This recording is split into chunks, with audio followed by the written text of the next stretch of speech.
Special people. Special people. Yeah, keep this politically correct, because this is a great open for this video. Alright guys, what is up? Zach, Austin, and we got Flick in here for this video. We're going to break down the UFC Denver card. And similar to what we did for 230, I'm going to start... Well, no, you're going to start off with a potential Fight of the Night candidate. I don't know about Fight of the Night. Exciting, young up-and-coming prospect. He's coming off of the Contender Series from this past summer, I believe. Devontae Smith is his name. He has been in 9 fights. Every single one of them has been finished. He's never once gone to a decision, win or lose. He's 8-1. Really high knockout percentage. He's going to be an exciting fighter.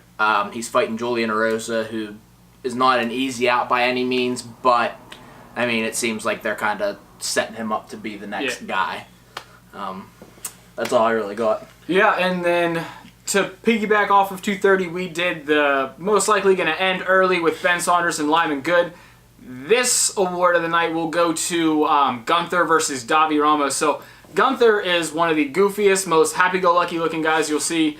Says he's 1,000-0 against alpacas in alpaca wrestling. But unfortunately for him, I don't think they usually go for submissions. Whereas Davi Ramos, first off, he looks like a murderer. When you see him either in his picture or in a weigh-ins, he looks like he wants to murder everyone in there. So I'm sorry, Gunther. I enjoyed watching you on Tough, but I think you are either tapping or going to sleep probably by the end of the first. Yeah. And our last touch on the prelims, we're looking at the Amanda Cooper-Ashley Yoder fight. Both females have fought Mackenzie Dern, so this could be an interesting one. Both look pretty good against Dern, so it'll be interesting to see who has adapted the most since that fight. I thought you were going to cut it off at both of them look pretty good. Stop right there. I mean, Amanda Cooper did look pretty good. I'm not going to lie about that. I thought you were going to cut it off right there. I started to smile. I'm like, wait. I'm going to have to lean towards Cooper on this one. Now that she's finished out her arm sleeve. Makes her look a little bit more badass.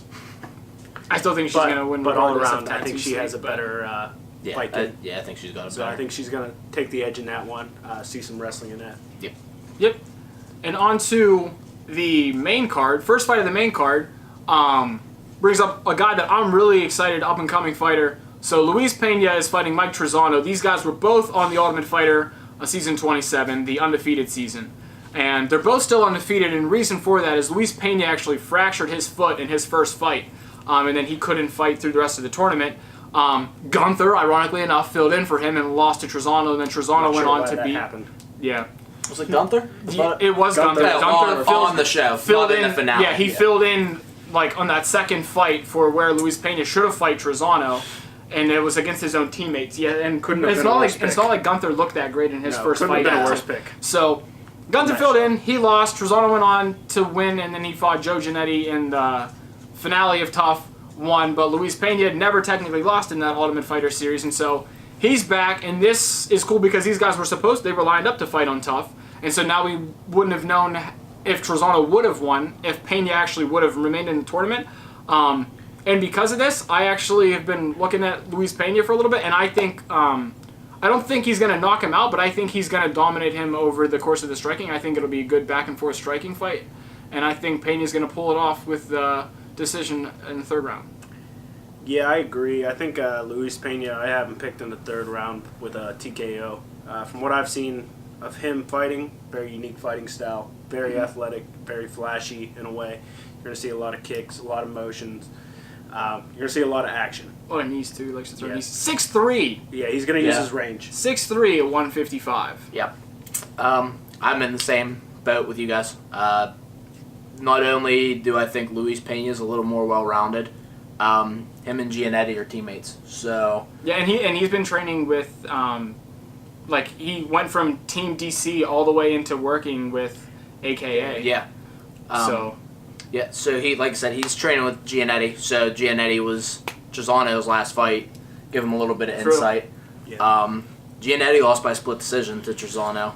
I think that Luis Pena's more well-rounded than Giannetti. Yeah. So I agree. It's either going to be I have either third round submission or it's going to be a decision. I just think Pena's going to dominate all facets of the game. Yep. Cerrone is a pressure fighter, and Pena's been training with Khabib, so that's True. going to help a lot.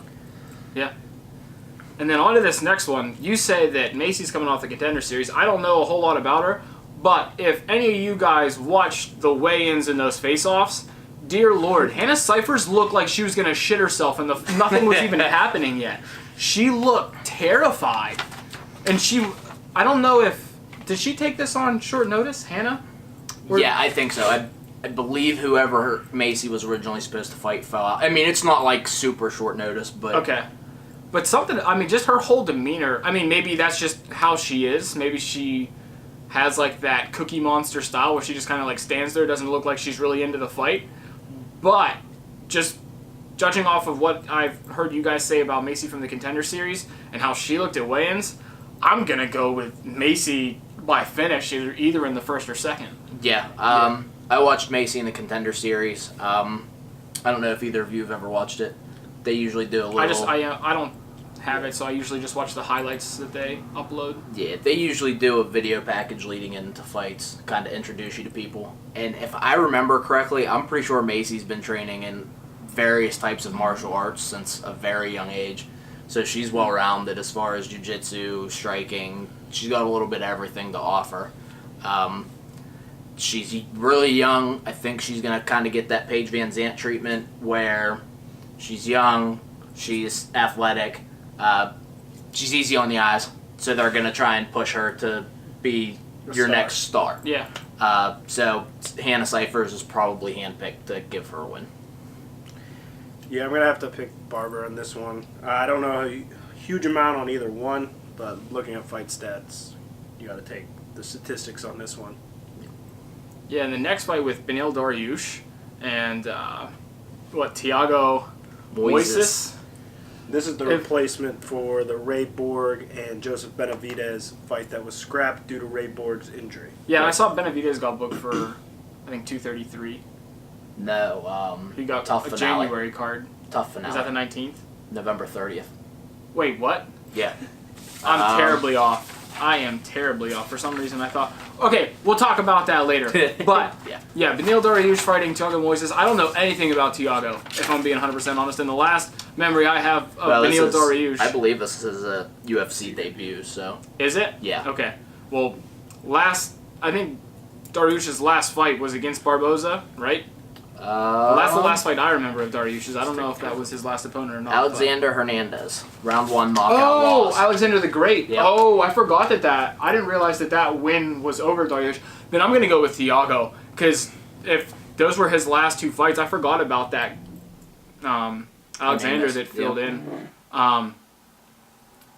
Yeah, I'm definitely going to go with Thiago Moises. Just due to the fact that if his last 2 fights were bad knockouts like that, then this is like a must-win for him, so he's going to have a lot of pressure on him. He hasn't been proven to take a really good shot.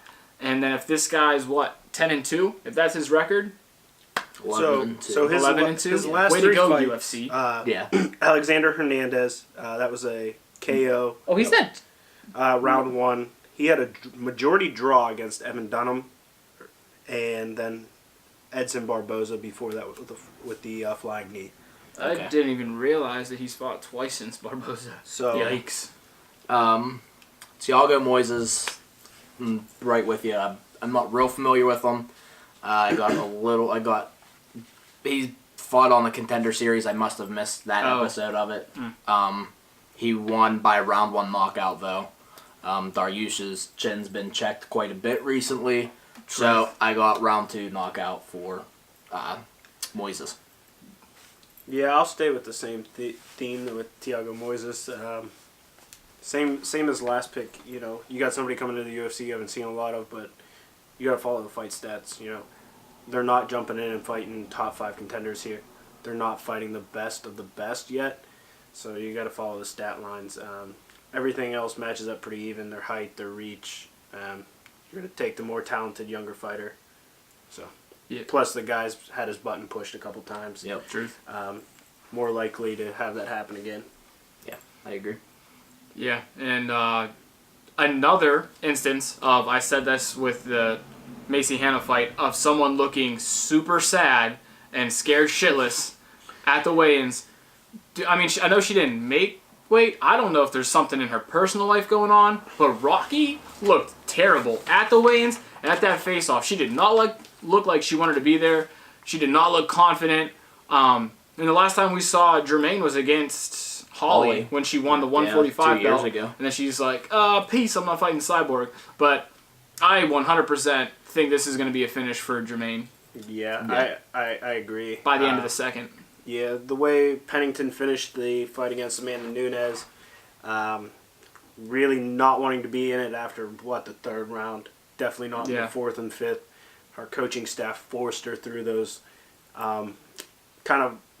This might be seen as a traumatic experience for her almost, getting into this fight, ending that fight. I see this one going relatively quick. I think it's a first or a second round finish for Durandame. I think she's a well-rounded fighter, but Raquel Pennington's not all there. We've seen it with Ronda Rousey when she was knocked out. We've seen it with Miesha Tate when she wasn't there. Holly Holm wasn't there. Fights. All these girls, even guys, it's happens to. When you're not there, you're not ready for the fight. Yeah, you're not going to win. Yep, you're in trouble. You're in trouble. Yep. Again, I'm right there with you guys. I really think that I'm so very against what Pennington's team did to her. I mean, there's a time and a place, but that wasn't it. I understand she's in a title fight. This is the biggest opportunity of her life. Fourth round, she tells you she's done. She's not. She's already weighed down on the scorecards. It's not like she's gonna. If she can get through, she's not gonna sneak a decision out. And you're just trying to Derek Lewis that fight. You're like saying, just hit her. Yeah, and you're not. She's not doing that. And to your point, it's very different. You hurt yourself in the fourth round, and you don't want to push through it. You have the pain. She lost every round to that point, so there's no reason to try to push through that fifth round to gut out a victory on points. You've already lost on points. You lost all 4 rounds. There's no coming back. Yeah, and I just think that if she goes to a decision there, if she makes it through that fifth round, maybe she's, I got a deeper tank than I thought I did, and that helps her mentally. But the fact that she went out for that fifth round and got knocked out, I think they broke her. Yeah, I think it's different too. If you're just gassed or you don't want to fight through it that way, I'm tired. Pushing them through the tiredness is different than somebody saying, I want to quit. I don't want to be mentally broken. They're mentally broken. Yep. So I got the Durandame second round knockout. Yeah, definitely within 2. I just think I think she's gonna catch Pennington with a solid shot, and it's just gonna be downhill quick from there because she's gonna be right back where she was, and yep. Yeah. And so now we're moving on to the co-main event, which very likely could be your fight of the night. Which is whoever came up with the meme or the headline of when your Red Dead Redemption 2 character meets your GTA 5 character. That shit is spot on. Oh, yeah. It's perfect. It's so fitting. And I guess I can start it off. So Cowboy, how do you not like Cowboy? Anyone that's been following MMA for a long time, I remember watching Cowboy back when Tap Out had a series. Yeah. He came up through this whatever, I don't even know where they showed it. If they showed it, I don't know if I saw it on YouTube, if I saw it on, probably Fox Sports 1 probably wasn't even around. I might have saw it on Spike. Maybe it was back in the day, but Tap Out filmed on him. But regardless of that, he can kind of be hit or miss at times. And I know he isn't really wanting to fight at welterweight, but those are the guys that they keep giving him a welterweight. And sometimes he shows up in a really big way, like when he fought Brown and just head kicked him to death. But then other times when you combo. Yeah, but when you put him up against like Darren Till, like that, it was sad to see Cerrone in that situation. But with that, I'm still Team Cerrone on this. I just think the way that Perry moves in aggressively, I think that Cerrone is a little bit more technical, and as long as he can piece together some of those combinations and get that, not that he needs the head kick to land, but I think he's going to be more technical, and Perry's just going to be pushing him the whole time, trying to make it a dogfight. Cerrone won't back away from that, but I think if Cerrone can keep it technical, he'll pick him apart throughout the fight. So I kind of see it going the other way. Cerrone's kind of had a history of when people are pushing the pace against him, being unsuccessful. So especially Dern Till, we've seen it very recently. When you put the pressure on him and make him uncomfortable early, it usually goes the other way for him. Leon Edwards did a little bit, but he did it in a way of keeping his distance and maintaining his control of the fight. Yeah, he almost putting made himself in Cerrone danger. be the aggressor. Yeah, not putting himself in danger. I see this one probably going to a finish, with the either TKO, most likely. You look at Mike Perry, finishes 92% of his fights by TKO. Cerrone, 27%. Cerrone only has 24% decision. So, I mean, I see this one going to finishing in some way, shape, or form. That being said, I'm picking Perry in this one. He looked very, very good in his fight against Paul Felder, switching to Jackson Wink Jim. He looked exceptional in that fight. A lot less frantic, I would say. He wasn't swinging wildly. He had a lot more control in his striking, the way he moved. He did things a lot more patiently. So in one fight, you saw a lot of advancement in his MMA game. I think that plays a world of difference. Having 2 fight camps, as long as he stays on the same path, I can see this being a very successful fight for him. Like I said, he's got great punching power. We saw Cerrone's button be pushed, like we mentioned before. Yeah. We could see that again on Saturday night. Yep. I think you both hit on great points.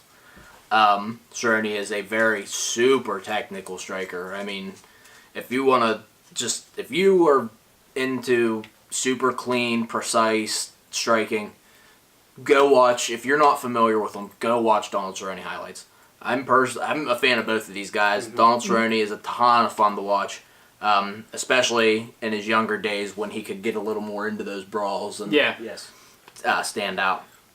Perry is kind of, at least has shown up to this point, to be almost the exact opposite of that, where it's, I'm going to bite down on my mouthpiece and I'm coming for your head. He kind of goes in there with the, you're not going to knock me out mentality. He's slightly like a more refined Wanderlei. Yeah. He goes in there kind of wild, thinking, you can't knock me out, I take your punch, I'm going to move forward. Even if you dominate me, I'm going to keep moving forward. Yeah. Mm-hmm. So with Perry, the big thing that has given him problems is guys that can take him down, hold him down, tire him out, take some sting out of those punches. And Ponzinibbio just frustrated him by moving around.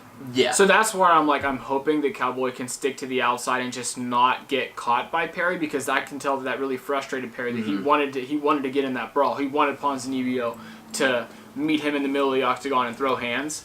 And so that's why I went with Cerrone. I'm hoping that he can stick to the outside of the cage and just pick him apart and use his technical striking to not get caught in that brawl with Perry. But if it turns into a brawl, I could eat my words. Cerrone's weakness, like Flick touched on, is guys that are going to come out early, try and take advantage of slow start and pressure him, put his back to the cage and hit him heavy to the body, to the head. I mean, so basically, for me, what this fight is going to come down to is, does Cerrone's chin hold up, or is it going to be Perry's gas tank? And for me, I think Perry comes out. I think he's going to catch him early. I think he's going to put him out. And the X factor in this, which I'm surprised nobody's touched on yet, I almost forgot about it myself, was Winklejohn is in Perry's corner now, and he is Cerrone's former coach. So, especially had an ugly split with how personal this has gotten, I wouldn't be surprised if Winklejohn is just giving Perry all kinds of things to key off of with Cerrone. I mean, how long have they been coach and fighter. I mean, he's going to know a lot of key points to focus on Cerrone. Little things, the way he moves after a certain strike, after a certain kick, he's going to be look for this, look for that. Yep. And obviously they've been doing that all training camp. So, I mean, if you're going off of that, look for Perry to be precise early and focusing off of maybe one certain kick or certain motion, looking for that hole. Yep. You kind of saw it, a brief example, Cody and TJ. A very good example, two guys that know each other very well, coaches that know each other very well. Yep. When you when you find that weakness or find that hole and you can take advantage of it, exploit it, yeah. I could see that happening on Saturday night. Yep. So I got Perry by KO. I just think at 35, Cowboy, I don't think he came out and said this week that he's dropping back down to 55 after this fight. So, but he said that even before this fight. So he's been wanting to get it lightweight for a while. Yeah. So 6 months, a year or so at least. I mean, it's personal. I don't know how much that's going to affect Cowboy. I know previously when he has fought Matt, he hasn't fought well. So this little feud he's got going on with Jackson Wink may be in his head. So I got Perry first round knockout. I think slow start combined with the bad blood between him and Jackson Wink is going to make a big difference. Like we touched on, I got first round knockout as well. For Perry, like we touched on, he moves forward early. Cerrone doesn't really adapt well to that early. And then, looking at the keys of Jackson Wink giving that to Perry, looking for little keys to hone in on, I think Perry gets it done early in the first round. But I see it being quite a banger of a fight. Yeah. And then the last fight, so that was with Chen Sung, so the Korean Zombie and El Pantera, I think is technically Yair's nickname, but no one ever even when they announced him today, they didn't say that. I looked and saw that was actually his nickname today. But last name, I thought it was just Yair. Yair. But so this is interesting because Yair's filling in for Frankie. Yes. But Yair was training for Zabit before. Yep. So I don't know how much of the whole injury had to pull out of the fight type thing comes into effect. But he was at least training some before, so he was training to fight. He should be in decent shape. Yeah, and I'm a big Yair fan, and so the last fight that he had was against Frankie. Yep. And Frankie put a beating on him just because Yair's a stand-up guy, and Frankie took him down and just mauled him. Yep. That was a father-son beating there. Yeah, I don't think the Korean Zombie's going to be in it. I think this will be a striking fight, and because of that, I hope that over the that time span that Yair's had off, that he's been really refining his game, and I hope Yair gets back into form with this, and if he doesn't finish him, at least wins that decision over the Korean Zombie. Yes, so very much like Zach touched on, I see Yair kind of leading the pace of this fight. Both these guys haven't fought since early 2017, so that's a year and a half layoff at least. Previously for Jung-Ho, or Korean Zombie, he hasn't fought. He had that 4-year layoff for military service. So he's had 2 fights in the last 5 years. So you could see some ring rust there.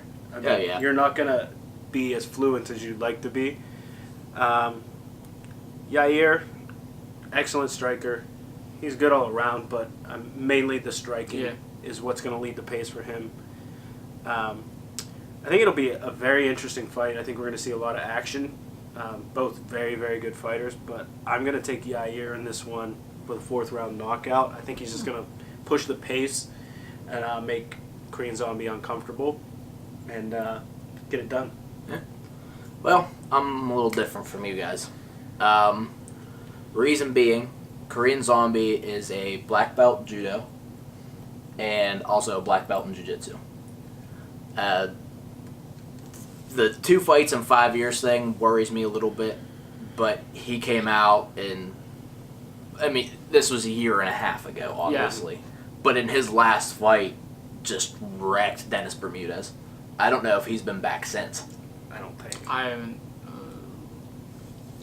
I don't know. Yeah. So, Zombie's going to be game on the feet.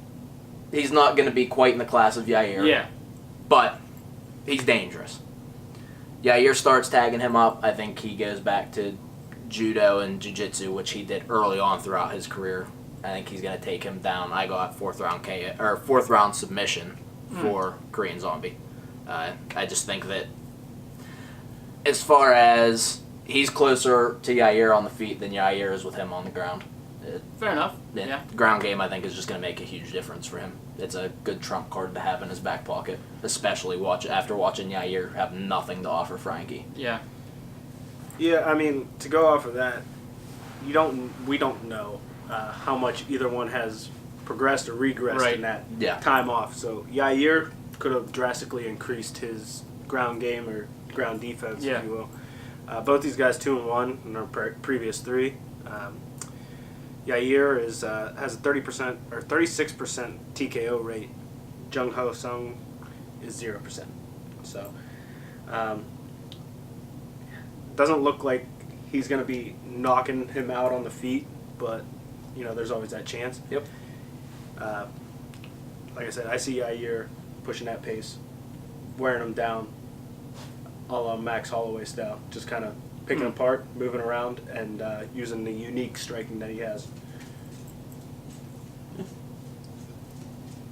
If we're choosing rounds, I'm going to go with, after thinking about it a little bit more, I think 3rd round for Yair. I think he catches him in the 3rd round. That's what I'm hoping for. I'm a Yair fan, and I'm a Cowboy fan, and I can clearly see that Cowboy has a very good chance that he gets knocked out. I just don't want to see Cowboy lose again. It hurts. It hurts. Yeah. He's a Luis Pena fan because he follows him on Twitter. Facts. I'm not because I follow him on Twitter. I've been tweeting it. Stumped him. I've been tweeting you for a while, Louise. No, I liked Louise as soon as I saw him on The Ultimate Fighter. But Jackson. Bob Ross. Yeah, I actually tweeted. If you were to go, I don't know how to check. I'm kind of new to Twitter, but if you check my archives way back, after Trezano won, I think I might have tweeted this after Luis Pena I think he beat Richie from the show, but Luis has had one fight in the UFC after Tough. I think it was against Richie, which he finished him, I think, in the first round submission. First round guillotine.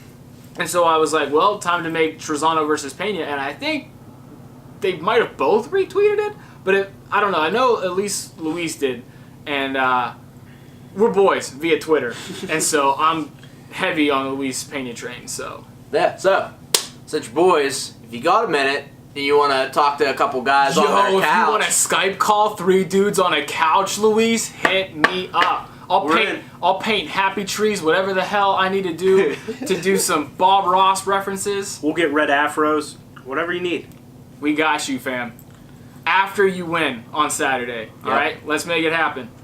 And those are our predictions. We will follow up on these in the next couple of days, see how accurate we were. And we're going to make an MMA news video as well. So, if you guys like watching a few dudes with mustaches sit on couches and talk about UFC fights, subscribe, follow along, and let us know what other videos you might like to see in the future. Vote if the mustaches should stay. Vote if the mustaches should stay. Our wives will hate you. If this video gets 500 likes, we'll keep our mustaches for the month of December just to piss our wives off. But if it happens, we will. But if it happens, for real, we will. So like and share. If it helps sway you any, my old lady, every day, every 24 hours, if I don't hear, I fucking hate your mustache, I think she might be sick. Like, I've heard it every day for 9 days now. Mine's not that bad. She's definitely unpleased by the stash. But I mean, you do have a beard with your mustache. Yeah, you're cheating. You're cheating hard on this. I haven't trimmed up recently. The chin grows fast, guys. Chin grows fast. I wouldn't know. No, sorry. Austin has shaved once this month. Twice, damn it.